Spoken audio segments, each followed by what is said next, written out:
Okay, so, picture this. You're a young woman and, full of life, about to start a new chapter, with your husband. Mm. And you're packing your bags and all excited for the future, Right. and then poof, you just vanish. Wow. That's the mystery we're diving into today. Okay. The unsolved case of Mary Beth Pixie Grismore. Right. And we've got police reports and newspaper articles, even an interview with the FBI agent who reopened the case. Oh, wow. Years later. Mm. It's a story that has haunted investigators for over 40 years. Wow. And today, we're going to try to piece together what happened to Pixie. Yeah, what strikes me is how ordinary it all seems. Yeah. Right up until Pixie's disappearance. Like, Yeah. it's just planning her move and then gone like that. Right. It's just a reminder of how quickly life can change. It really is. Yeah. Pixie was living in Marshall, Indiana back in February of 1978. Okay. Recently divorced. She was getting ready to move back to Iowa to be with her new husband, David. Okay. She had so much to look forward to. Yeah, and the sources we have really paint a picture of someone who was, vibrant, Right. ambitious, involved in politics, even a former beauty pageant contestant. Right. This wasn't someone who just faded into the background. Right. Pixie was a force to be reckoned with. She definitely left a mark on everyone who knew her. Yeah. So, on the morning of February 22nd, Huh. Pixie's sister Eleanor Hmm. arrives at her house to help with the final packing. Right. Pixie's friends, Doy and Bev, are already there, Mm-hmm. but there's no sign of Pixie. Oh, that must have been terrifying. Yeah. I mean, what was the initial reaction? Was Yeah. there immediate concern? Well, at first there was a sense of confusion. Okay. Pixie's purse and the clothes she was wearing the previous night are still at the house. Oh, wow. It's like she just vanished into thin air. Yeah. Doy and Bev, who had been out with Pixie the evening before, tell police that they dropped her off at home around 1:20 a.m. They had dinner, went to see the movie Looking for Mr. Goodbar. Ironically, a film about a woman who was murdered. Oh, my gosh. And then they went dancing at a local disco. Oh, wow. They said Pixie seemed perfectly fine when they said goodbye. Huh. That movie detail is certainly chilling, even if it's just a coincidence. Yeah. It speaks to the unsettling nature of this case. It really does. Yeah. As the hours tick by, the worry intensifies. Sure. Eleanor contacts Pixie's husband, David, in Iowa, and her ex-husband, Robert, who still lives in Marshall. Right. Neither has heard from her. Okay. By mid-morning, Eleanor contacts the local sheriff and files a missing person report. So the authorities are officially involved. Right. What can you tell us about those initial steps in the investigation? I mean, how do they approach a case like this when there's no obvious sign of foul play? They launch a full-scale search. Okay. Helicopters, ground searches, volunteers, Wow. the whole 9 yards. Yeah. But there's no sign of forced entry. No struggle. Nothing to indicate a crime or anything at all, really. Oh. It's a complete mystery. It's almost as if she stepped out for a moment and was swallowed by the landscape. Yeah. Did investigators have any early theories or leads to follow? With so little to go on, Yeah. they turn their attention to Pixie's life, Okay. her relationships, hoping to find something that might explain her disappearance. That's a common approach in these cases. Yeah. Follow the relationships. Right. Delve into the personal life. Yeah. Looking for any clue that might point to a reason for someone to vanish. Right. What did they learn about Pixie's personal life? Well, it turns out her marriage to Robert wasn't exactly a fairy tale. Okay. There were rumors of infidelity on Pixie's part. Hmm. Even an alleged affair with a married park manager she worked with. Uh-huh. Small town gossip, of course. Right. But the police had to consider everything. Oh, yeah. Small towns can be pressure cookers. Yeah. Secrets are hard to keep. Rumors spread like wildfire. Right. And everyone knows everyone's business. It's Adds exactly. another layer of complexity to an investigation. You got that right. Yeah. And those rumors put Robert right in the spotlight, even though he and Pixie seem to have an amicable divorce. Yeah, the ex-husband is often the first suspect in cases like this. Yeah. It's a natural starting point, Right. but it's important not to jump to conclusions. Right. Did the police have anything concrete to tie Robert to Pixie's disappearance? Not really. Okay. He cooperated fully with the investigation Okay. and had a solid alibi. He was at his mother's house the night Pixie vanished. Even Pixie's sister Eleanor vehemently denies that Robert would ever harm Pixie. It's a good reminder that public perception and the reality of an investigation don't always align. Absolutely. Yeah. While the town was buzzing with suspicion about Robert, Yeah. the police were hitting dead ends left and right. Right. Weeks turned into months and still no sign of Pixie. Yeah, I can only imagine the anguish her family must have been going through. Yeah. Clinging to hope while facing the possibility that she might be gone forever. Right. Did anything come of the police investigation during this period? There was one interesting development. Okay. They got a tip from a mechanic who had worked on Pixie's car a few days before her disappearance. Okay. He claimed he saw Pixie's car being driven by a man the morning she vanished, but he couldn't give a clear description. That's tantalizing, but also incredibly frustrating. Yeah. Potential witness who can't provide a usable detail. Right. Did the police try to get more information from him? They did. Okay. They brought in a sketch artist and used hypnosis to see if he could recall any more details about the man. Okay. Under hypnosis. Yeah. He was able to give enough information for a composite sketch to be made. Hypnosis in criminal investigations is always controversial. Yeah. You know, it can be helpful in some cases. Right. But it's not always reliable. You're right. And in this case, the sketch didn't lead to any immediate breakthroughs. Okay. It was just another piece of the puzzle that they couldn't quite fit in. So at this point, we have a missing woman. Right. A stalled investigation. Yeah. And a town full of rumors. Yeah. What happens next? Well, this is where things take a dramatic turn. Okay. 70 days after Pixie vanishes. A chilling discovery is made hundreds of miles away in Whitehall, Ohio. This must be the turning point. Yeah. A discovery in another state certainly expands the scope of the investigation. Yeah. Tell me more. Police in Whitehall get a call about an abandoned car Okay. in the parking lot of a Holiday Inn.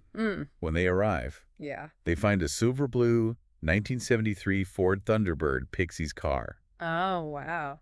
But there's something much more disturbing inside. This is where the story takes a darker turn, isn't it? It does. Yeah. When police open the trunk, they find Pixie's body. Oh, gosh. She's been strangled with a rope, Oh, my. and her body is badly decomposed, indicating she's been dead for weeks. This is a tragic discovery, but it also provides some crucial information. Right. Now we know for sure that Pixie was murdered. Yeah. And the location of her car suggests she was transported across state lines. Exactly. The FBI gets involved, and the case shifts from a missing persons investigation to a homicide investigation. Right. They discover several items are missing from the car, Okay. including personal belongings and valuables. And there's one detail that particularly puzzles them. Okay. Pixie isn't wearing any undergarments. That's an unusual detail. Right. It could suggest a number of things. A struggle, a staged scene, or even something more personal that we don't have enough information to speculate on. Right. The missing items and the lack of undergarments add layers of complexity to an already baffling case. Investigators are left wondering, was this a robbery gone wrong, a crime of passion, or something else entirely? Right. And with the case now spanning 2 states, the search for answers becomes even more challenging. It's like they've been handed a jigsaw puzzle with half the pieces missing and no picture on the box to guide them. You got it. Yeah. We've set the stage, Okay. introduced the key players, Right. and revealed the shocking discovery that transformed a missing persons case into a full-blown murder mystery. Yeah. But the biggest questions still remain. Of course. Who killed Pixie Grismore? Right. And why? Of course. We'll continue to delve into those questions in part 2 of this deep dive. Can't wait. Make sure to subscribe so you don't miss it. Definitely will. Welcome back to our deep dive into the unsolved case of Pixie Grismore. Last time we left off with investigators facing a grim discovery. Right. Pixie's body found in the trunk of her abandoned car, hundreds of miles from where she vanished. Wow. The question on everyone's mind was, who could have done this? Yeah, it's a question that haunted investigators for years. And as we'll see, the path to a potential suspect is paved with some unexpected twists and turns. The investigation continued for 2 years, with little progress. Wow. Then in 1980, Pixie's husband David placed a reward notice in an Iowa newspaper, hoping someone would come forward with information. Okay. That's when the FBI received a call that changed everything. Oh, this must be when a name emerges from the shadows. Yeah. A name that will become central to the investigation. That name is Pete Klee. Pete Klee. The tip came from a man named Ralph, who claimed to be Pete's friend. Ralph told the FBI that Pete had been in Indiana, around the time Pixie disappeared, Uh-huh. and had returned to Ohio with boxes of items Okay. that he claimed to have stolen Hmm. from an abandoned car at a Holiday Inn. Wait a minute. This sounds like a classic case of someone bragging about their crimes. Yeah. That almost seems too convenient, doesn't it? It does seem that way, right? Yeah. But there's more. Ralph actually took investigators to the very same Holiday Inn parking lot Oh, wow. in Whitehall where Pixie's car was found. That's a pretty damning detail. Yeah. It's no longer just talk. Right. It's a direct link to the crime scene. Right. But was there anything else to connect this Pete Clay to Pixie? As it turns out, quite a bit. Okay. Pete was already in prison, serving time for another murder. Oh, wow. The 1979 stabbing of a woman named Patricia Height in Ohio. Mm. And there were even suspicions that he might be responsible Okay. for the deaths of several homeless individuals in Texas, Wow. although those were never proven. So we're dealing with a potentially violent individual, Yeah. someone with a history of criminal activity. Right. This definitely puts Pete Clay squarely on the radar. Absolutely. Yeah. And remember that composite sketch the mechanic created under hypnosis? Right. When Agent Wheely, the FBI agent who later reopened the case, Uh-huh. saw Pete's mugshot, Yeah. he was stunned by the resemblance. Wow. That's a significant development. Yeah. Even though composite sketches aren't always foolproof. Right. But a strong resemblance. Yeah. Combined with Pete's presence in Indiana at the time of Pixie's disappearance. Right. This is starting to look like a very solid lead. Investigators dug even deeper. Okay. They showed Pete's mugshot around Marshall, Indiana, Mm. and one person claimed to have seen Pete there before. Okay. This informant even knew who Pete had been staying with, Uh-huh. a man named Bob Vermillion, Bob who Vermillion. lived very close to Pixie. Okay. This is where we start to see a web of connections forming. Right. Wasn't Bob Vermillion also from Columbus, Ohio? Yes. The same area where Pete Clay was from, Okay. where Pixie's body was found? That's right. All of these connections were building a strong circumstantial case. Yeah. But investigators needed more Mm. to directly link Pete to Pixie's murder. Right. They interviewed him in prison, Okay. but he denied any involvement, Mm. claiming Ralph was lying. Of course he denied it. Yeah. But his denials don't erase the mountain of circumstantial evidence pointing in his direction. Exactly. And unfortunately, any chance of getting a confession from Pete was cut short. Oh, no. In 1982, Okay. 3 years after murdering Patricia Height, Uh-huh. he committed suicide in prison. So the prime suspect takes his secrets to the grave. Right. That must have been a devastating blow to the investigation. It was with Pete gone Yeah. and no other strong leads to follow. Mm. The case went cold. Wow. For years, Pixie's family was left wondering if they would ever know what truly happened to her. This brings us to a period of frustrating silence in the case. Yeah. But the story doesn't end there, does it? Right. There was a renewed effort to find answers years later. You're right. In 2007, Agent Reilly, Okay. who had been deeply involved in the case years earlier, Hmm. decided to take another look. Okay. He had a new tool at his disposal, Hmm. DNA technology. Right. He was hopeful that DNA testing on the rope found around Pixie's neck could finally provide the breakthrough they needed. That makes perfect sense. Yeah. Advancements in DNA technology have revolutionized cold case investigations, Right. providing definitive answers where traditional methods failed. Exactly. Yeah. Agent Wheely requested the evidence from the Whitehall Police Department, Hmm. and they still had it all these years later. Okay. But when the evidence arrived, Agent Wheely's hopes were dashed. I think I can guess what happened. Yeah. A common problem in older cases. Right. The evidence wasn't properly preserved for DNA analysis. You nailed it. Yeah. The rope had been stored in plastic, Uh-huh. which, as we now know, degrades DNA over time. Right. Any potential DNA evidence was unusable. What a frustrating setback. Yeah. So close to a potential answer, Right. only to be thwarted by a simple yet critical error in evidence preservation. It was a huge disappointment. Yeah. Without that DNA evidence, the case against Pete Clay remained largely circumstantial. Mm. He was dead, unable to defend himself or confess, Right. and no other suspects ever emerged. It's a reminder of the delicate nature of forensic evidence. Yeah. And how even the smallest oversight Right. can have a profound impact on an investigation, especially years later. So where does that leave us? A Oh. compelling suspect, Yeah. a mountain of circumstantial evidence, Right. but no definitive proof. Wow. Pixie's murder remains officially unsolved. And her family is still left searching for answers. Yeah. It's a story that underscores the enduring impact of unsolved mysteries Right. and the need to keep pushing for justice, Yeah. even when it seems elusive.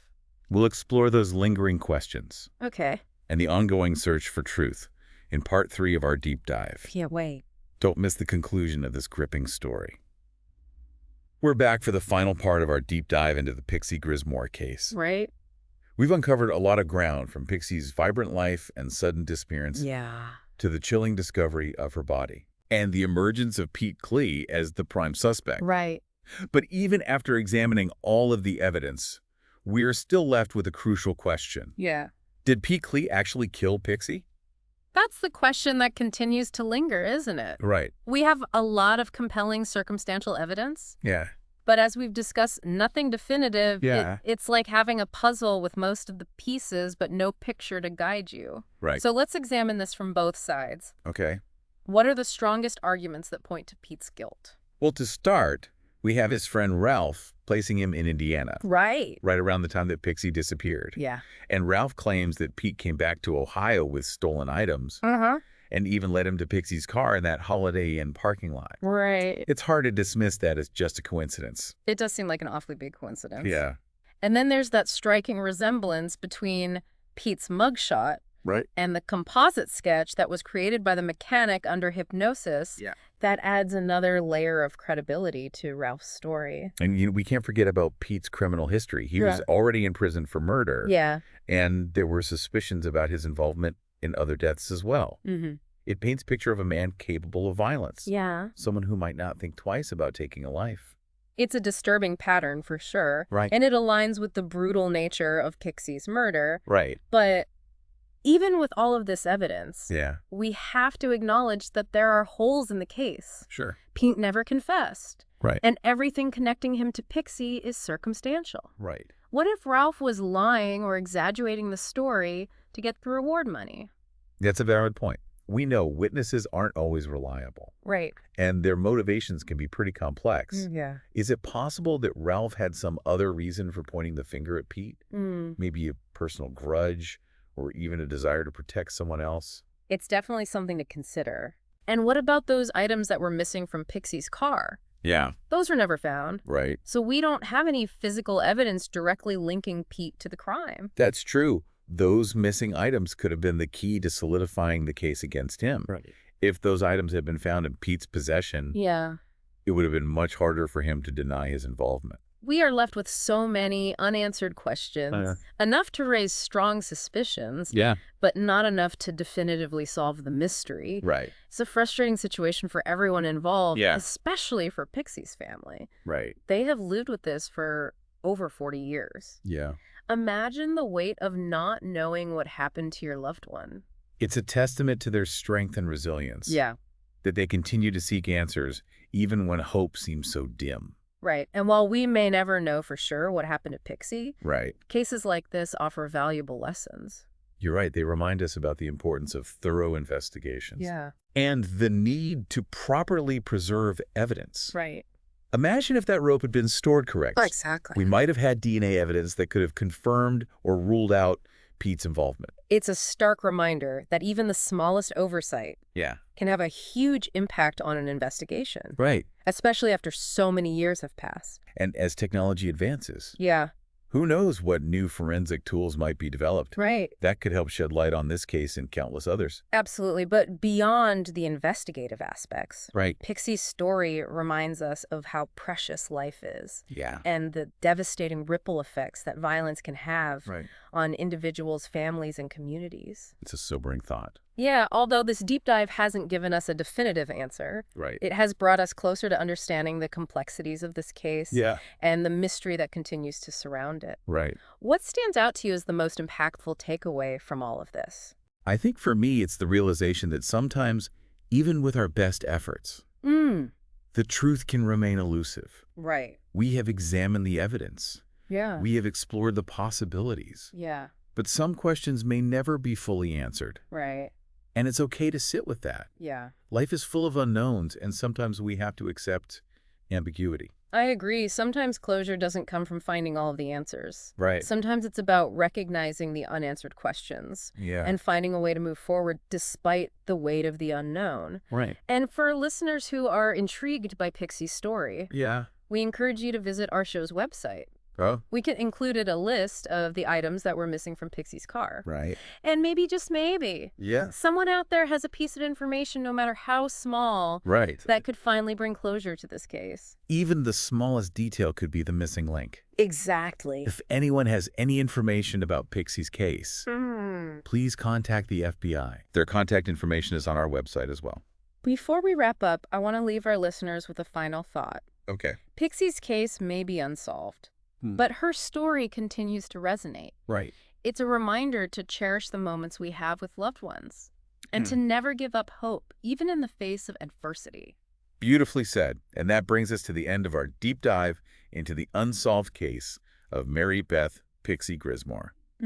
Thank you for joining us on this journey. Of course. We hope you'll subscribe to our show for more explorations of captivating stories and unsolved mysteries. Right. Until next time, keep exploring, keep questioning, and keep seeking the truth.